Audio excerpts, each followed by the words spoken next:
Joining me now is Texas Congressman Lance Gooden. Congressman, it's good to see you. Thank you so much for being here. Can you walk us through the conversations underway right now with regard to cutting Medicaid or Medicare, or not the muscle? I know you've been very clear, you and your colleagues, you don't want to cut anything that people are relying on. But how do you get around paying for the Trump agenda while also keeping those things intact?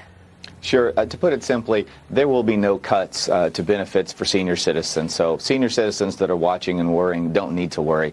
The issue, though, is there are some moderate House Republicans, mostly from liberal states like New York and California, where their states have expanded Medicaid over the years, and they're concerned about cuts to Medicaid. And so we've got the Freedom Caucus members who are very upset about any compromise that results in acquiescence to these moderate Republicans. And then we've got these same moderate Republicans saying they won't vote for excessive cuts to Medicaid. I think we're all in agreement that work requirements should be increased. They should go to 6 months instead of once yearly. We all agree that able-bodied men in their 20s should be working and not getting paid to sit on the couch. This historic practice has really taken away from those who are most in need of Medicaid: pregnant women, those who are disabled, those who are truly have come on hard times. But I think we'll find a happy medium in the coming weeks, and we'll get this done. Well, I mean, it's more than Medicaid and Medicare, right? I mean, you've got some colleagues that are more or most interested in the SALT deduction, right? They want an increase in the SALT deduction. If you're from New York or California, you've got others who are against raising the debt limit. There's that as well. I mean, let's not forget the last time you all passed this tax bill in President Trump's first term, you did it in December. Okay. Now we're talking about. I haven't forgotten. Yeah. Yes. I mean, in December is when you passed it. Now you're talking about Memorial Day, and then once it gets to the Senate, July 4th, because of this so-called X date that the country needs to raise the debt limit, and the president wants that in this bill by $5 trillion. So do you feel that your colleagues understand the urgency of this?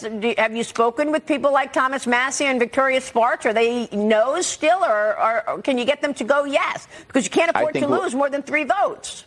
I think we'll get them on board. I think that the moderates in our caucus are very much worried about going home and selling this plan. But at the end of the day, President Trump has a mandate from the American people, and I can't imagine a scenario where any Republican goes back home to their district and justifies a no vote to a plan that I believe will accomplish all of President Trump's promises that we all campaigned on, that we expect to get passed, that President Trump expects us to pass. And I think at the end of the day, whether it's Memorial Day or the first week of June, you're going to see a product that we can be proud of, and that President Trump agrees with us, accomplishes his goal and his promises to the American people. Yeah, I mean, I know that some of your colleagues are looking at this as this first in a generation opportunity to actually cut into debt, to cut into $37 trillion in debt that this country faces. Here's Maya McGinnis, who I spoke with yesterday about this, in terms of where the cut opportunities are to get there. Watch. They should be looking at Medicare, and they should and are looking at Medicaid. We've expanded the budget at health care massively in recent times, and we have not brought that back to different levels. There are a lot of savings there that will not affect recipients. Another area in the budget they're not looking at all, $20 trillion plus in tax expenditures over the budget window, and that is, quite frankly, spending through the tax code. So we act like it's tax cuts, but it's things that really increase in inefficiencies, equities, de-level the playing field. We want to broaden that tax base so we can keep rates low, and then look at all the areas of the budget, discretionary portion, welfare programs, Medicaid, which they're looking at, but there's spectrum, there's repealing parts of the IRA, the ACA, a lot of things that have expanded in the past couple of years that we could scale back, and we could certainly get that $2 trillion. Oh, you've got to be looking at the Inflation Reduction Act, the IRA, right, Congressman? Absolutely. The one thing I'd take issue with what you just played is the comment that they're not looking at. I'm pretty confident everything is being looked at. I have heard every idea that you can imagine. And this is not a final product. We're very close to the end, but we're not there yet.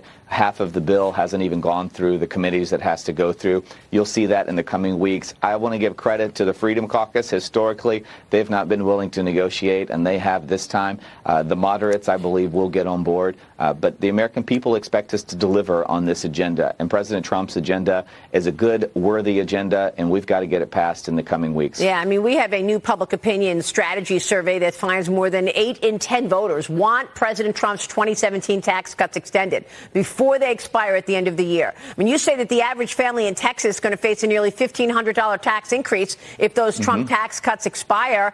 So there's that. And then if you don't get that across the finish line, you're going to see the Democrats win in the midterm elections, aren't you? You are. If we don't accomplish what we campaigned on, we have no business running the government. And I believe that's something that Republicans at all levels of the House and Senate are aware of. We know we have to deliver, and I know we will deliver. And these are growing pains. These are typical of any big legislative package. There are going to be disagreements, but at the end of the day, we'll all come together. We'll get this passed, and I believe it'll happen in the next few weeks. Well, look, the president could not have been more successful in his first 100 days. I mean, leading us off with immigration, deportations happening, as well as the fact that people crossing the border now down 99.9%. ICE just made a major arrest of an internationally wanted suspected terrorist via the Interpol Red Notice. This 38-year-old was confirmed as an MS-13 gang member. He illegally entered America in 2005, then he was deported, and then he came back at an unknown time. He was arrested in Baltimore in 2014 and only given a notice to appear before he was released. Meanwhile, a federal judge is ordering the return of a 20-year-old Venezuelan national deported to El Salvador.